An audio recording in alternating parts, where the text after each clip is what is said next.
siempre? ¿Hasta cuándo esconderás tu rostro de mí? ¿Hasta cuándo pondré consejos en mi alma, con tristezas en mi corazón cada día? ¿Hasta cuándo será enaltecido mi enemigo sobre mí? Mira, respóndeme, oh Señor, Dios mío. Alumbra mis ojos para que no duerma de muerte, para que no diga mi enemigo, lo vencí.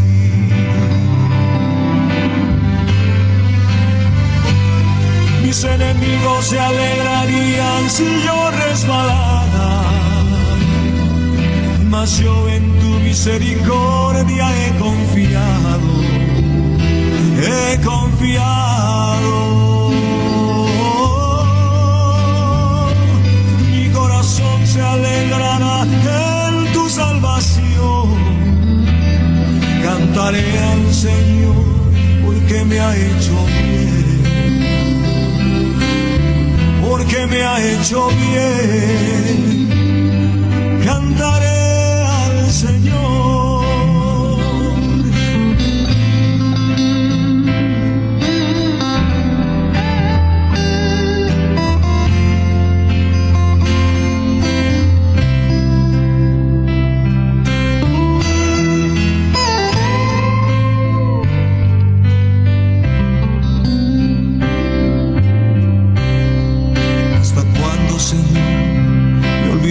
Para siempre. ¿Hasta cuándo esconderás tu rostro de mí? ¿Hasta cuándo pondré consejos en mi alma, con tristezas en mi corazón cada día?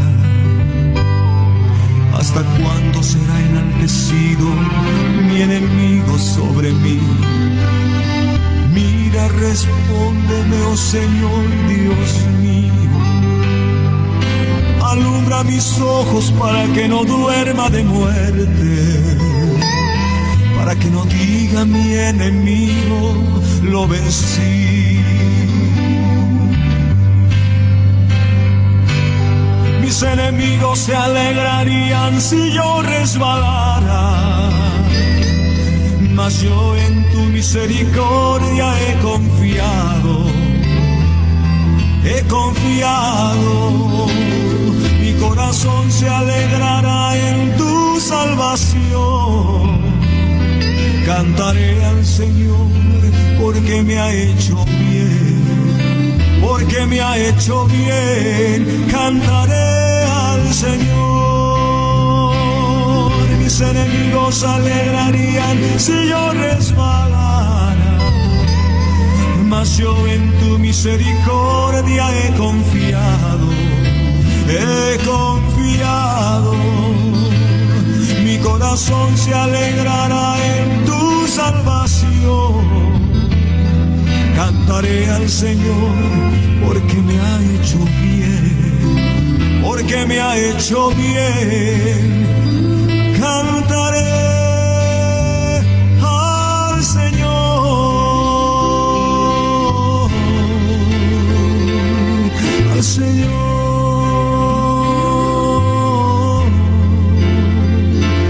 al Señor.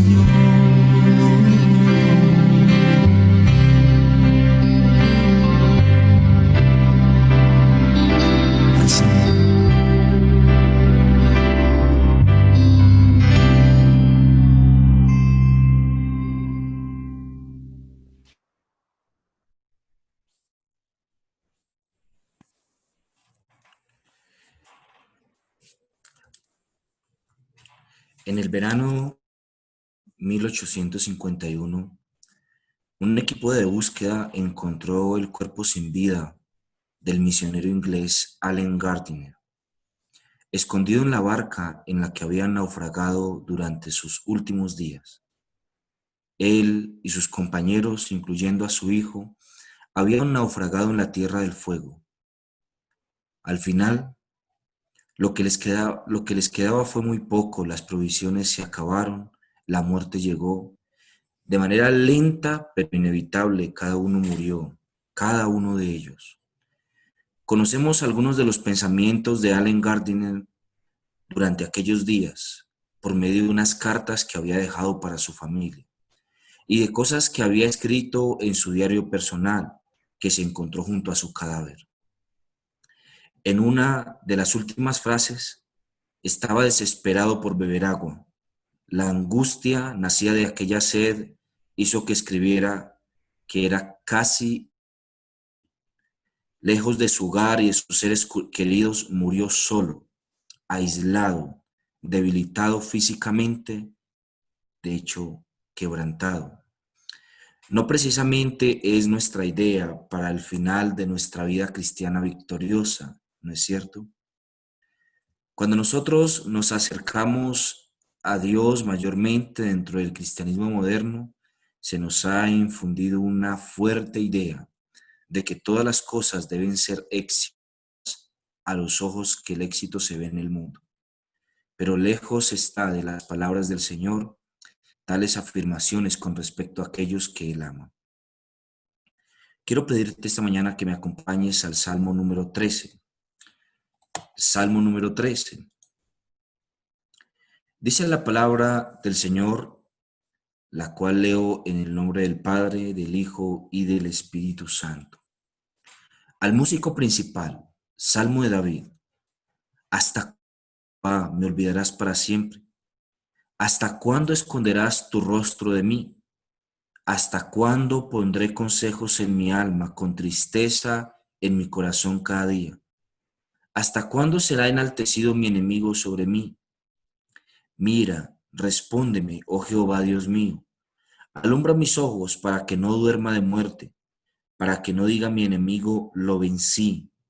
Mis enemigos se alegrarían si yo resbalara, mas yo en tu misericordia he confiado. Mi corazón se alegrará en tu salvación. Cantaré a Jehová porque me ha hecho bien. Las afirmaciones que nosotros encontramos en nuestro salmo, dice la introducción misma de él, que han sido escritas por David y han sido enviadas al músico principal. Es un mismor de David, un salmo de David, que ha sido enviado al menasaj, es decir, al músico principal o al nasaj, al músico principal. Él se encuentra afirmando en nuestro salmo uno de los momentos más comunes que enfrentamos cualquiera de nosotros como cristianos. Momentos donde la presencia del Señor parece no estar, donde parece que se ha escondido de nosotros y donde Él no nos responde. Cuando Él hace esta afirmación de hasta cuándo, nos hace recordar de los momentos oscuros de nuestras vidas. Qué necias pensaríamos son las palabras de David, pero ciertamente que nosotros lo hemos enfrentado en muchas, pero muchas ocasiones. En nuestro salmo al menos vemos tres elementos que se encuentran allí, evidentes y fácilmente separables. Lo primero que vemos es la súplica. Lo segundo que nosotros encontramos en nuestro texto es una petición de ayuda al Señor y finalmente vemos una declaración de esperanza. Vemos cómo el autor clama al Señor en esta súplica para que Él sea quien responda. Cuando nosotros encontramos a David enfrentando esta situación, lo vemos enfrentando una situación de lamento. Es uno de esos cánticos de lamentación, valga redundar en ello. En la pregunta que él está planteando es, ¿por qué? ¿Por qué me pasa esto? ¿Por qué esto me pasa a mí? ¿Por qué esto me pasa ahora? La otra que normalmente nosotros enfrentamos constantemente es ¿hasta cuándo? ¿Hasta cuándo, Señor? ¿Hasta cuándo enfrentaré esto? ¿Hasta cuándo enfrentaré esto otro? ¿Hasta cuándo viviré en esta situación? Él se encuentra al borde de la desesperación. No ve ningún futuro para él. Siente de hecho que no puede soportarlo por más tiempo, que ya está el límite. 4 veces él le pregunta a Dios en formas distintas, ¿hasta cuándo? Nota cómo lo hace. ¿Hasta cuándo, Jehová? ¿Hasta cuándo esconderás? ¿Hasta cuándo pondré? ¿Hasta cuándo será? 4 preguntas que abordan principalmente la categoría del tiempo en cada en cada una de ellas. Esa palabra hasta cuándo nos hay una lucha prolongada en el corazón de David. Hay una lucha que ha venido trayendo durante tiempo y Dios todavía no se ha hecho evidente ante esta lucha. Por supuesto, él está sintiendo que Dios se ha alejado de él. No deja de ser una de esas afirmaciones un poco imprudentes de parte del autor, de parte de David. Mis hermanos, nosotros debemos echar lejos de nosotros tal idea y debemos escuchar la voz de nuestro Dios, el Dios del pacto, por la boca del profeta. Él ha dicho, he aquí, te tengo grabado en la palma de mis manos, en tus muros están continuamente delante de mí. Esta afirmación de parte de David nos muestra de manera ciertísima el hecho de que nosotros enfrentamos, aún siendo cristianos, en situaciones abrumadoras. Tendríamos que tener un poco más de cuidado que David al expresarlo, solamente si no estuviésemos en una situación como la de él. Podríamos reclamar a un alma angustiada durante un montón de tiempo que se encuentre preguntando al Señor de forma pero abierta, ¿por qué se ha apartado y ha hecho silencio y lo ha olvidado? El desánimo tiene algunos elementos siniestros en nuestra vida. Uno de ellos es el olvidar la omnipresencia de Dios que afecta todo en nuestras vidas.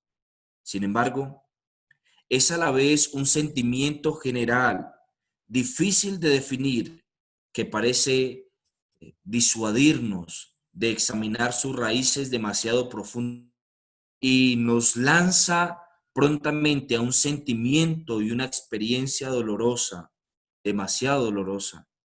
Se trata de una aflicción espiritual que tiene su propio sistema de inmunidad. David al comenzar ha expresado por escrito que se encuentra desanimado. Se ha enfrentado al hecho de que Dios es el único que puede apartar o vencer el desánimo y él ha enfrentado las causas del desánimo. Nota las preguntas que él hace. ¿Se habrá olvidado Dios de mí para siempre? ¿Estará Dios escondiéndome su rostro? ¿Por qué lucho con mis pensamientos y tengo tristeza en mi corazón todos los días? ¿Por qué sigue triunfando el enemigo sobre mí? En un sentido, estas no son 4 preguntas diferentes, sino más bien 4 facetas de la misma pregunta. ¿Por qué será que siento que Dios me ha abandonado? Pero, ¿ves lo importante que es hacernos estas preguntas? Y aún más de expresar estas preguntas por escrito. Ahora David tiene algo con lo cual trabajar. Antes no estaba haciendo más que luchar solo en la oscuridad. Él dice, ¿hasta cuándo pondré consejos en mi alma con tristezas en mi corazón cada día? Nosotros nos damos cuenta cuál es el problema.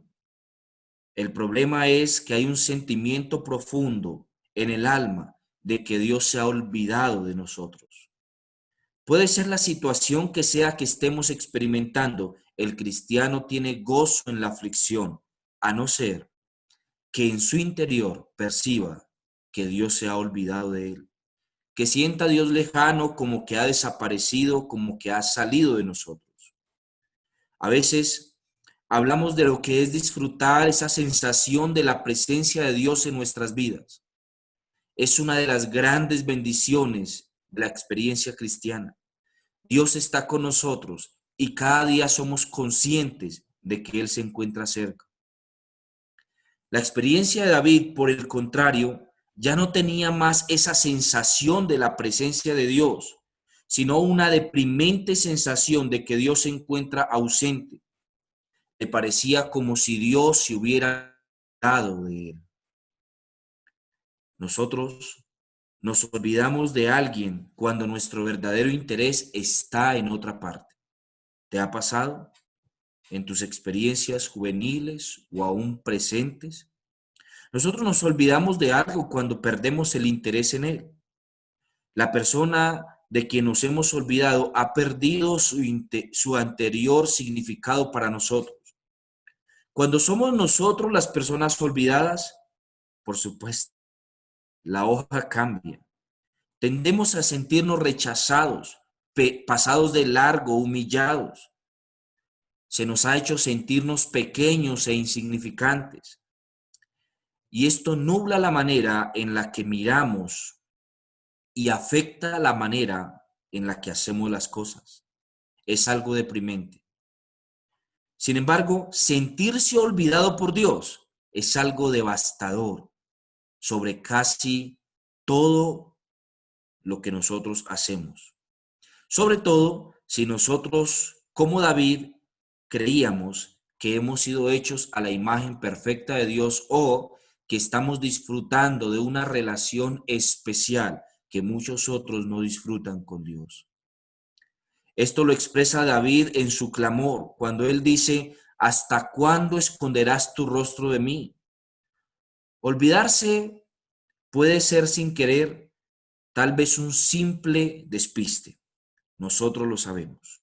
A veces olvidamos las cosas en nuestra vida. Esperamos que a veces la gente se olvide de cosas con respecto a nosotros. Por ejemplo, nuestra fecha de cumpleaños, el hecho de que nos encontremos enfermos o que estemos pasando por una situación de hambre. La gente puede olvidarse de cosas como esas. No es problema porque la mente humana es finita. Pero esconderse es otra cosa muy distinta. Es un acto deliberado de evitar a alguien. El Dios a quien David miraba como aquel cuya vida y ser eran importantes, cuando él se miraba delante de Dios como un espejo y, y no encontraba a Dios en ningún lugar, Dios se encontraba escondido.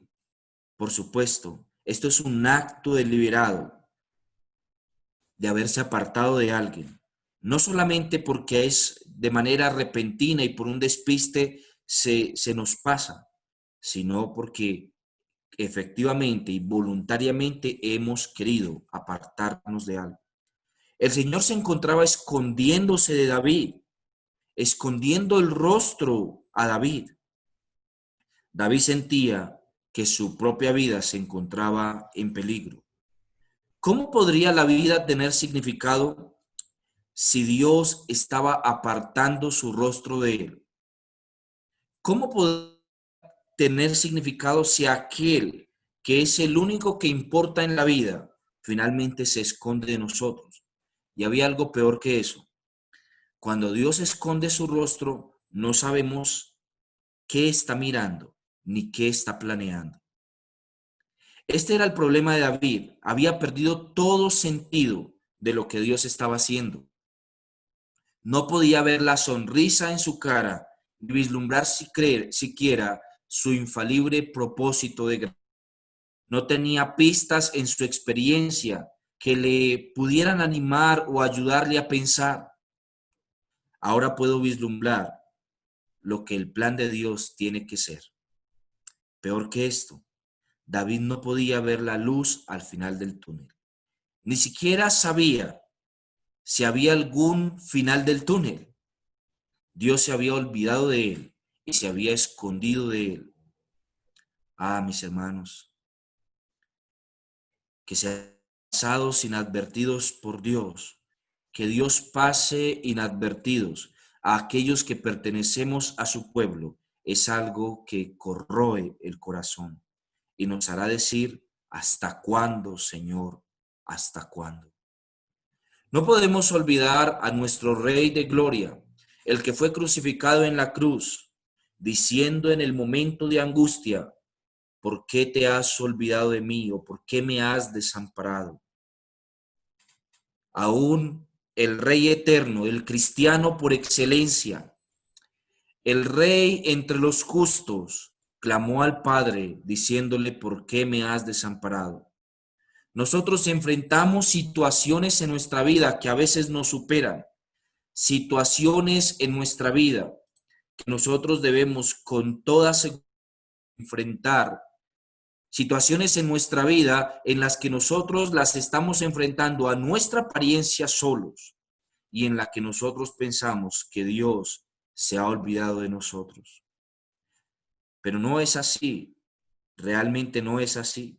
Como diría Samuel Rutherford, tal como la noche y las sombras son buenas para las flores, y la luz de la luna y el rocío son mejores que el sol continuo, así también la ausencia de Cristo tiene su uso especial y algo de virtud nutritiva y de savia a la humildad. Y aviva el apetito y provee un campo libre para que la fe haga acto de presencia y ejercite sus dedos para alcanzar lo que no ve. Como diría algunos de los autores del Antiguo Testamento, que el oro tiene que ser refinado. Y entre más requiere ser refinado el oro, más tiempo tiene que durar en el horno. Nosotros necesitamos que Dios obre en nuestra vida. Y en muchas ocasiones la ausencia de Dios es el mismo acto mediante el cual obra en nosotros para nuestro bien. El salmista ha clamado a Dios con 4 preguntas que son preguntas retóricas que pretenden despertar en Dios el hecho de que nos encontramos desesperados. Pretenden que Dios al fin voltee su mirada hacia nosotros. Él ha dicho en su palabra que Él mirará a aquel que es pobre y humilde de espíritu y tiembla a su palabra. Hemos temblado a su palabra, ¿no es cierto? Pero ¿cuántas veces no vemos su ausencia y su aparente olvido? Juan Calvino, cuando hablaba con respecto a este salmo, él decía que cuando la angustia se apodera de los corazones de los hombres, sus víctimas miserables están agitadas violentamente por dentro y encuentran más tolerable atormentarse a sí mismos sin obtener alivio que soportar sus aflicciones con mente serena y tranquila. También Lutero decía que la esperanza misma desespera y la desesperación empieza a esperar. A menudo, el mismo creyente en su angustia busca respuestas por otros caminos distintos. ¿Acaso no nos ha sucedido? Cuando nos encontramos en una situación tan adversa como esa, nos hemos identificado encontrando o buscando ayuda y buscando estrategias y soluciones por fuera de Dios mismo. Despreciamos el hecho de que Dios se encuentre ausente y que no actúe en el momento en que nosotros creemos que Él actúe. Nos vemos como olvidados por Dios. Por supuesto, esto es un pensamiento ajeno al pensamiento que deberíamos tener. Dios nos guarde de tal pensamiento. Él ha dicho que nos tiene grabados en las palmas de sus manos. Los clavos en sus manos no han sido gratuitos. Han sido por aquellos que Él ama, por su pueblo. No podría olvidarlos. Ningún pensamiento se encuentra más alejado de esa verdad, pero este pensamiento de manera constante nos atormenta y se apodera de nosotros. En los momentos de angustia, las palabras de consuelo del amigo parecen ponzoñas de un escorpión en nuestras manos, en nuestro corazón. En los momentos de aflicción, cualquier tipo de ayuda que pretenda darnos el hombre que no solucione lo que estamos enfrentando no es más que una despreciable copa llena de hiel y vinagre. Pero mis hermanos, esta copa es utilizada por Dios para purificar nuestros corazones. Cuando Él espera y cuando Él se encuentra quieto en medio de las situaciones adversas, no es porque las desconozca, sino porque las está utilizando para la pureza. ¿Te has sentido en algún momento así como el salmista? En el que parece que Dios se ha olvidado de ti, en el que parece que Dios se encuentra ausente de tu situación, que se encuentra ausente del evento que estás enfrentando. Cuando nosotros sufrimos, nos parece de hecho que Dios no escucha nuestras oraciones. Empezamos a dudar. Las angustias se apoderan de nosotros. Ya no sentimos comunión con Dios como antes. Pero, mis hermanos, nosotros sabemos que Dios no se ha olvidado de nosotros, porque su palabra es verdad y Él ha prometido para nosotros de manera constante que Él estará al tanto de nuestro cuidado. ¿Acaso no somos hijos adoptivos? Por supuesto, no dudamos que en los momentos de angustia estas preguntas se vengan a nuestra mente. Señor, ¿me olvidarás para siempre? La respuesta a esa pregunta o la que plantea el autor fue algo breve. Nosotros notamos que al final de su salmo, él ya puede responderse a sí mismo esta verdad y esta pregunta. Pero él ha preguntado al Señor con sinceridad. Él ha dicho, Señor, ¿hasta cuándo? O deberíamos decir, hasta que pase esto o aquello. El Señor se acordará de nosotros. Esta situación específica que enfrentamos no es desconocida a los ojos del todopoderoso y omnisciente Dios. El saber que los días de oscuridad van a llegar a su fin nos da suficiente luz para enfrentar nuestra vida, ¿no es así? El saber que pronto, aunque estemos llenos de deudas, llegará el pago de nuestro salario nos hace tranquilizar. El saber que la cura para nuestra enfermedad llegará apenas visitemos el médico.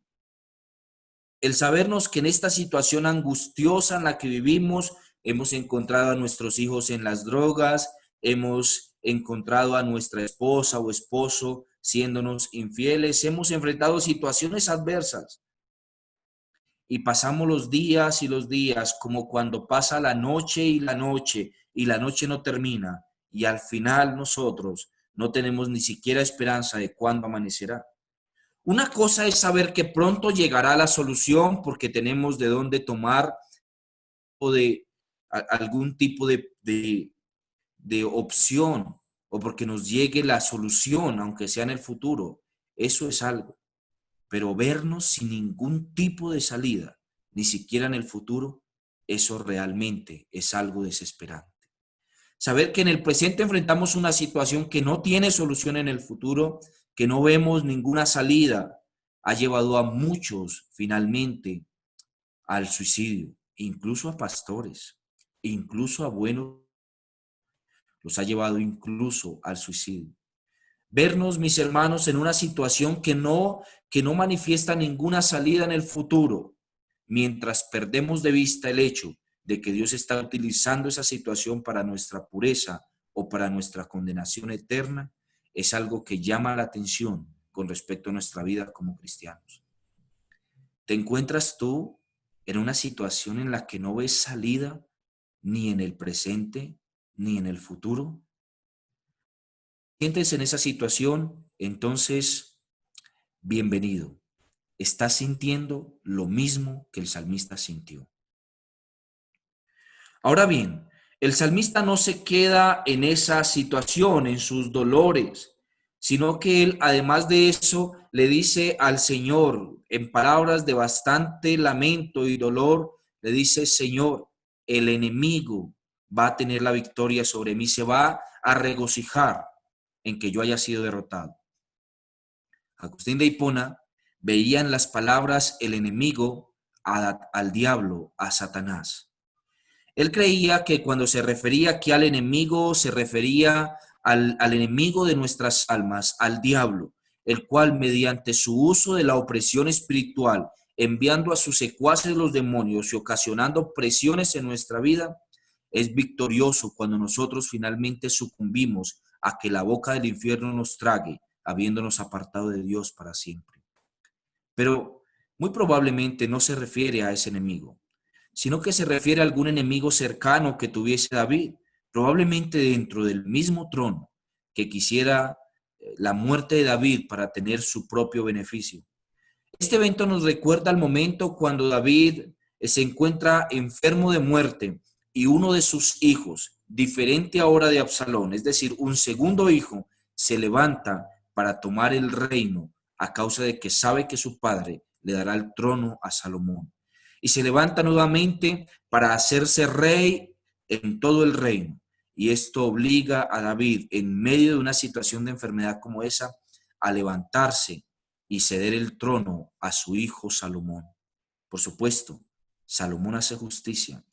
Pero imagínate la aflicción de David en medio de su cama, enfermo, sin poder levantarse de ella, teniendo que ser calentado por una niña para poder tener algún tipo de calor en sus huesos, teniendo que levantarse, probablemente sufriendo alguna enfermedad grave como artritis u osteoporosis, y tener que levantarse sin ningún tipo de fuerza para entronizar a su hijo Salomón a causa de que otro de sus hijos intenta dar un golpe de estado. Pero peor que eso, sabiendo que la conclusión natural y justa es que ahora Salomón vaya hasta su otro hijo, a su hermano, y lo mate por la intención que ha tenido. Oh, mis hermanos, es una situación de angustia. ¿Cómo poder solucionarla? Aún así, esto, aunque nos recuerda la vida de David, no es muy probable que sea el escenario en el cual David se encuentra escribiendo este salmo. Es desconocido el escenario, pero en muchas ocasiones de la vida de David, él tuvo que enfrentar situaciones adversas como esa. Algunas traducciones, como por ejemplo la Nueva Versión Internacional, han dicho con respecto a la frase ¿hasta cuándo pondré consejo en mi alma? La han traducido como ¿hasta cuándo he de estar angustiado y he de sufrir cada día en mi corazón? Parece que esa expresión es muy distinta a la que se encuentra. Sin embargo, cuando analizamos el trasfondo de nuestro texto, nos damos cuenta que en última instancia esto es lo que está experimentando David: angustia en su alma. Esa frase, poner consejo, no es otra cosa que traer pensamientos a su mente que le digan tranquilo, Dios va a traer la solución. Tranquilo, Dios va a traer la solución. Tranquilo, Dios va a traer la solución. Pero la solución no llega. Estás frente a tu cama, arrodillado, diciéndole: Señor, no aguanto más. No soporto esta situación. Señor, no sé qué hacer ante esto. Y tú piensas de repente que por una expresión como esa, una frase como esa, verás inmediatamente a Dios actuar. Pero mi hermano, Dios no actúa hasta que decide actuar. Nuestras palabras finalmente no son otra cosa sino dichas al viento, cuando aún en nuestra condición sabemos que podemos soportar más, pero venimos delante de Dios como si fuese un mantra o una palabra mágica, decirle: Señor, ya no aguanto más. No, mi hermano, Él actuará cuando de verdad no soportes más. Y eso finalmente el único que lo sabe es Él, porque Él sabe hasta dónde puede presionar el resorte antes de romperse. Él sabe hasta dónde va a llevarnos antes de que vamos. Como diría el hermano de Jesús en la sangre, Él no nos dejará ser tentados más de lo que podemos soportar. Él actuará finalmente, pero se encuentra ausente mientras que nosotros estamos siendo refinados en el horno de fuego, mis hermanos y mis amigos. Esa expresión entonces debe ser entendida con sutileza, porque otros cristianos, lo han enfrentado otras ocasiones en su vida. ¿Acaso no recuerdas, por ejemplo, a este hombre que se encontraba en el estanque de Betesda, que tenía una enfermedad ya hacía 38 años? ¿O a la mujer que tenía flujo de sangre ya por 18 años? ¿O no? No es la mujer con flujo de sangre. sino la mujer que padecía una enfermedad traída por un demonio. Dice que era un demonio de enfermedad ya por 10 años.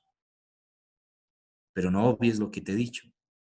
Aún la mujer con flujo de sangre había acudido a todas las soluciones posibles, todos los médicos posibles.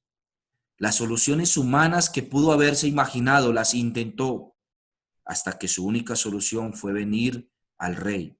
¿Te acuerdas de Lázaro?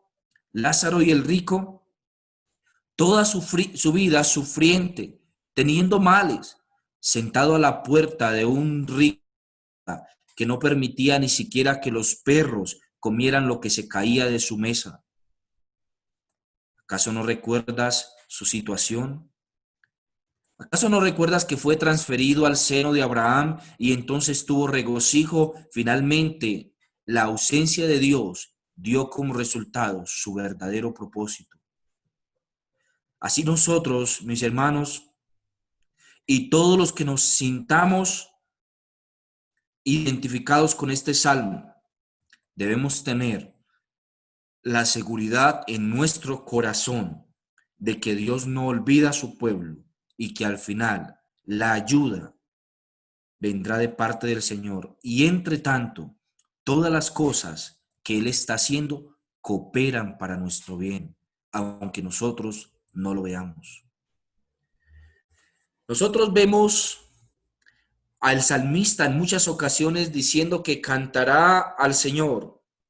¿Lo recordamos? Cantaré a Jehová porque Él es bueno, porque para siempre es su misericordia, dice uno de los salmos.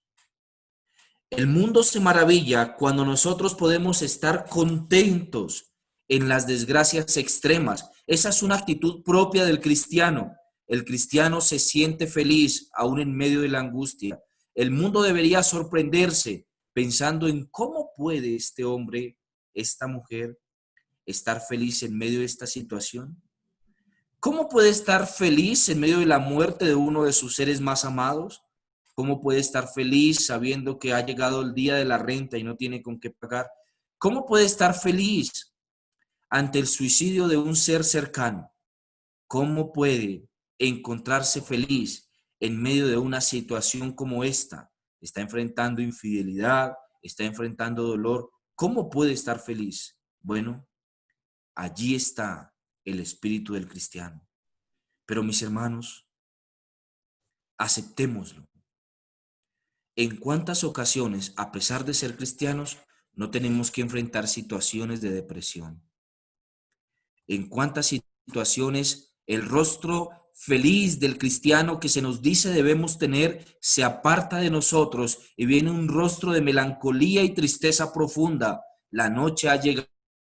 Se nos dice de la esposa de Martín Lutero, que alguna vez se vistió de luto totalmente. Martín Lutero tenía mucho tiempo de estar enfermo y angustiado. Bueno, la enfermedad fue superada, pero la angustia no. Pasaba día tras día angustiado, deprimido. No tenía ganas de salir de su casa. Día tras día se encontraba enfrentando situaciones adversas. Sus enemigos por todo lado lo acusaban. Día tras día parece que su rostro se había mudado y no tenía contentamiento. Así que su esposa se vistió de luto. Y esto fue algo extraño a los ojos de Martín Lutero. No ha escuchado que ninguno de los miembros de la iglesia haya muerto. No ha escuchado que ninguna persona cercana o ser querido haya muerto. Ha preguntado a algunos si alguien ha muerto y no se ha enterado. Pero finalmente la respuesta es no. Así que finalmente puede acercarse a su esposa y le dice a su esposa: ¿ha muerto alguien y yo no me he enterado? La respuesta de su esposa fue: ha muerto Dios. ¿Cómo así que ha muerto Dios? ¿Cómo puede Dios haber muerto?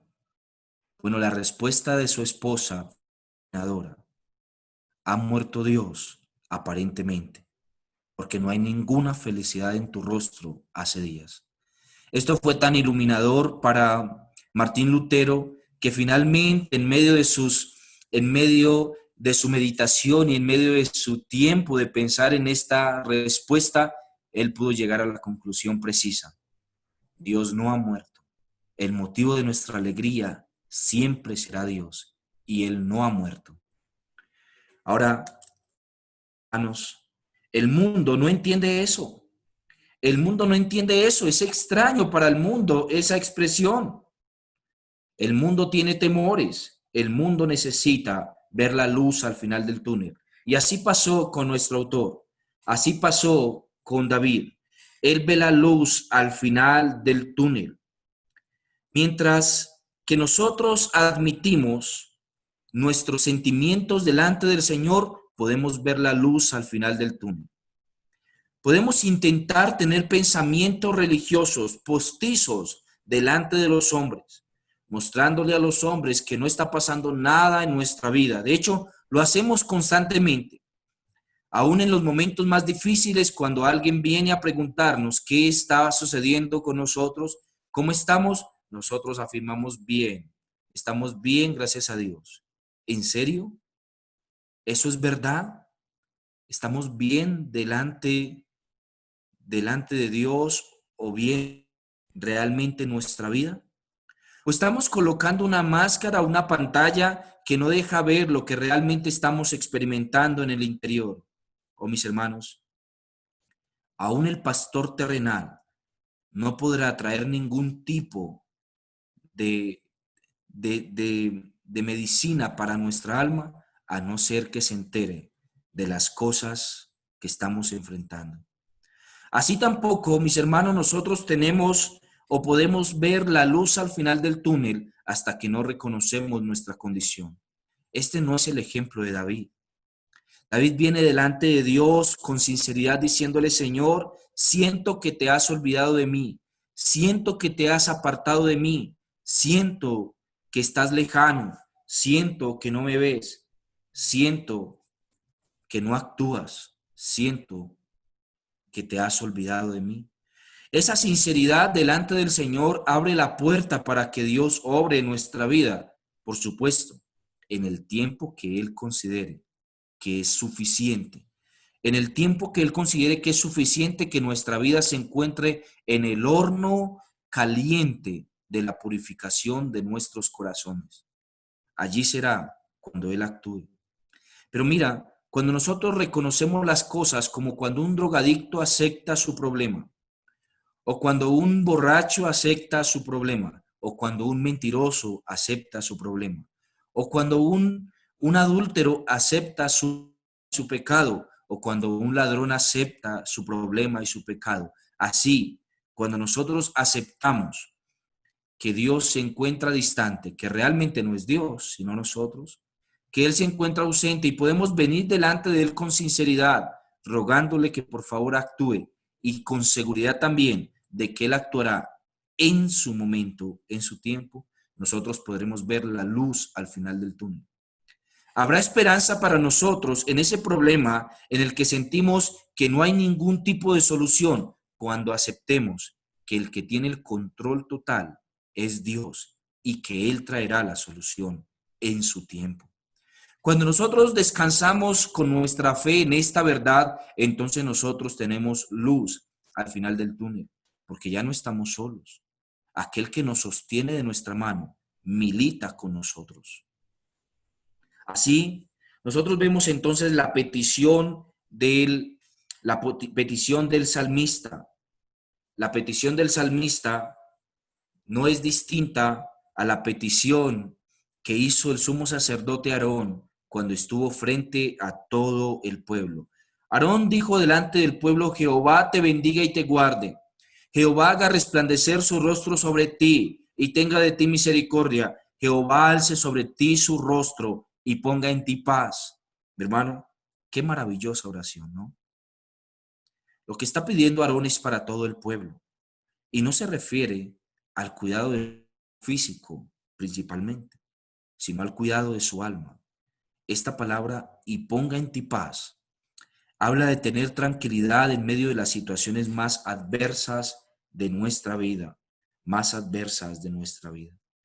Pablo dijo algo similar a la iglesia de Filipo. Él dijo que quiere que sepan, hermanos, que las cosas que me han sucedido han redundado más bien para el progreso del evangelio, de tal manera que mis prisiones presentes en Cristo en todo el pretorio y a todos los demás, y la mayoría de los hermanos, cobrando ánimo en el Señor con mis prisiones, se atreven mucho más a hablar la palabra sin temor. Este evento fue un evento catastrófico a los ojos del mundo. Parece que no había solución para Pablo. De hecho, en una de sus cartas él dice a Timoteo: estoy pronto a ser decapitado. ¿Te has sentido en una situación así? Nosotros sufre por situaciones menores a esa, pero Pablo se encuentra feliz en sus prisiones. ¿Por qué? Porque todo redunda para la gloria del evangelio. Todo redunda para el bien del evangelio.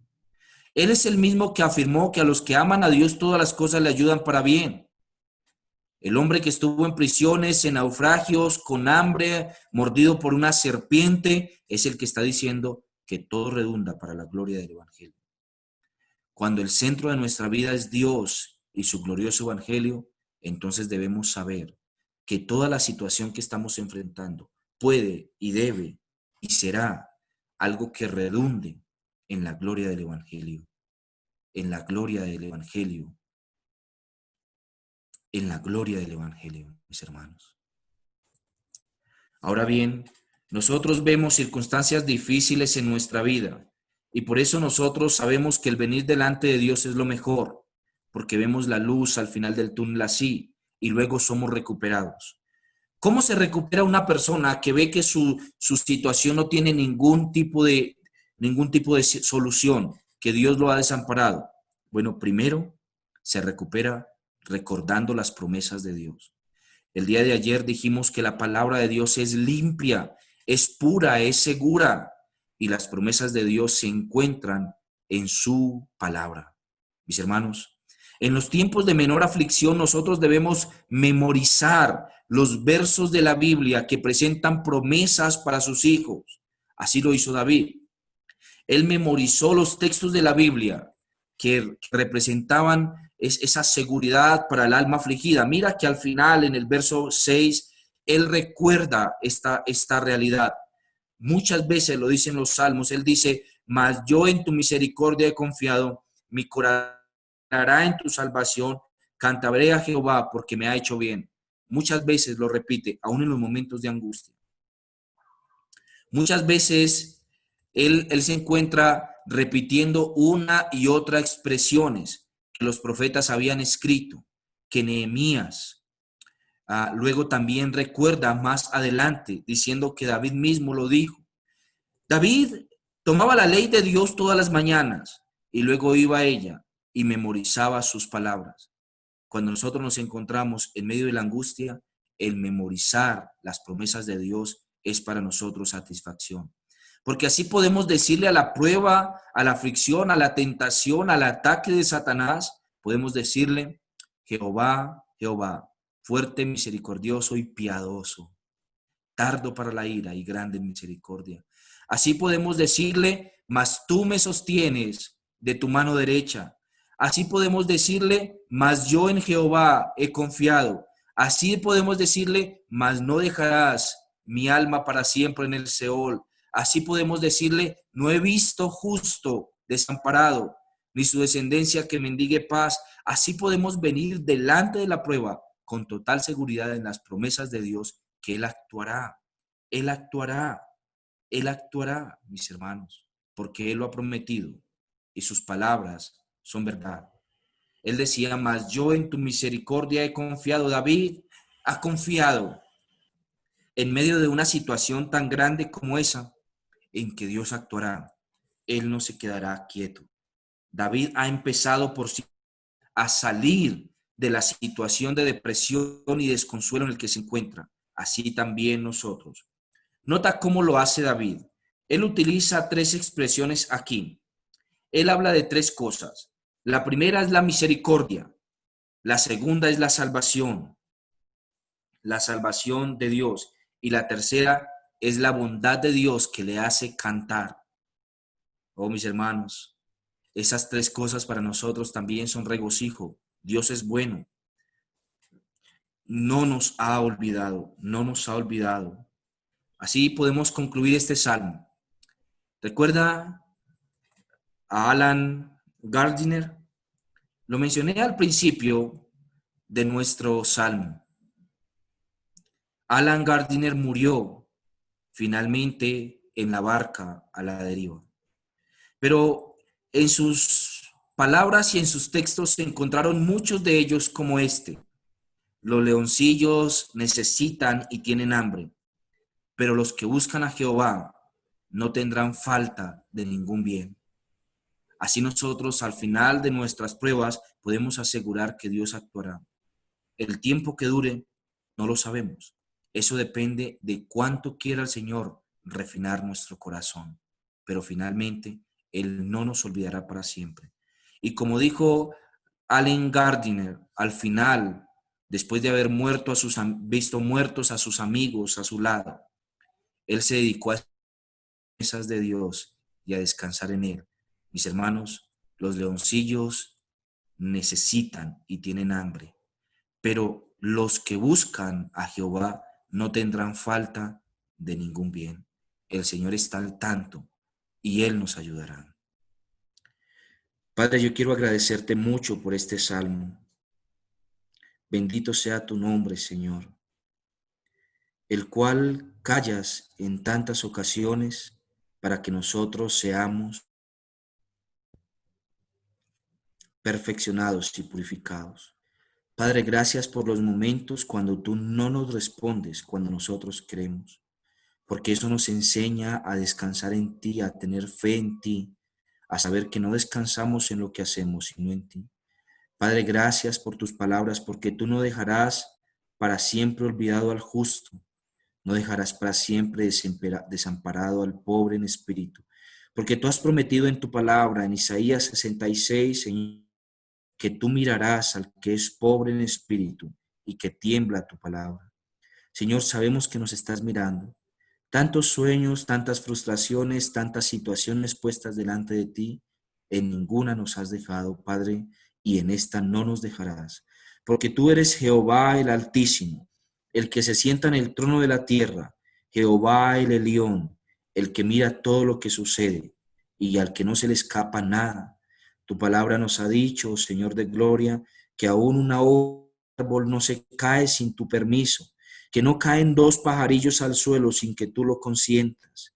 Bendito Dios, así nosotros sabemos que nuestra situación en la vida no es desconocida para ti, que tú la sabes y que actuarás en su momento. Padre, ayúdanos, Señor, perfecciona en nosotros este fruto del Espíritu, la paciencia, la longanimidad, Señor, también. Padre, para que podamos acercarnos delante de ti con seguridad en que tú actuarás. Señor, muchas veces como David hemos dicho hasta cuándo, pero igual como David también decimos, Señor, que la misericordia tuya es para siempre. Refínanos como se refina el oro. Señor, como decían los puritanos, Rey de Gloria, si nuestra situación ha de redundar en una mayor perfección de nuestra alma, venida la situación, bienvenido el momento de olvido, bienvenido lo que estás haciendo con nosotros. Alabado sea tu nombre, Rey de Gloria, el que todo lo ve, el omnisciente. Bendito tu nombre, en Jesús nuestro Señor. Amén y amén.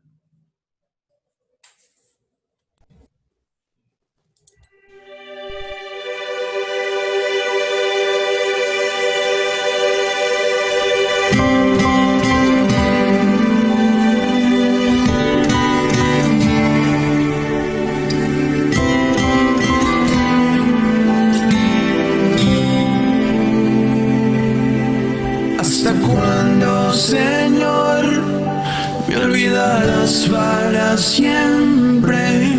¿Hasta cuándo esconderá su rostro de mí? ¿Hasta cuándo pondré consejo ojos en mi alma, con tristeza en mi corazón cada día, oh, cada día.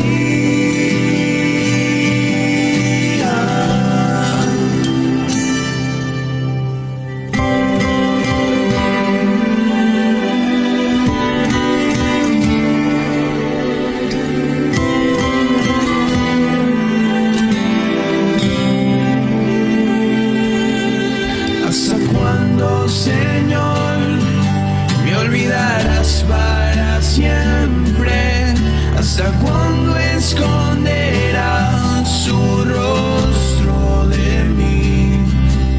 ¿Hasta cuándo pondré consejos en mi alma, con tristeza en mi corazón cada día,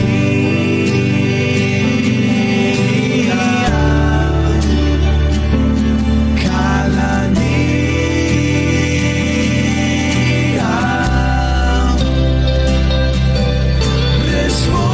Respóndeme, Señor,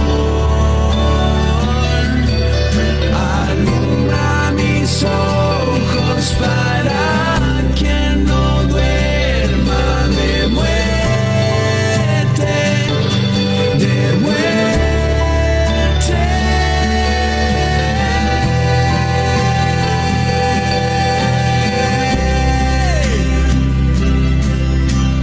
mi corazón se alegrará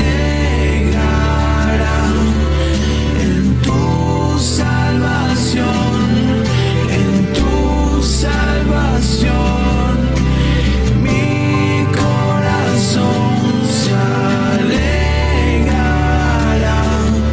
en tu salvación, en tu salvación.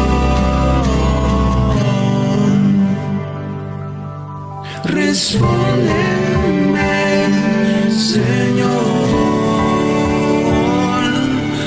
alumbra mis ojos para que no duerma de muerte, de muerte, de muerte.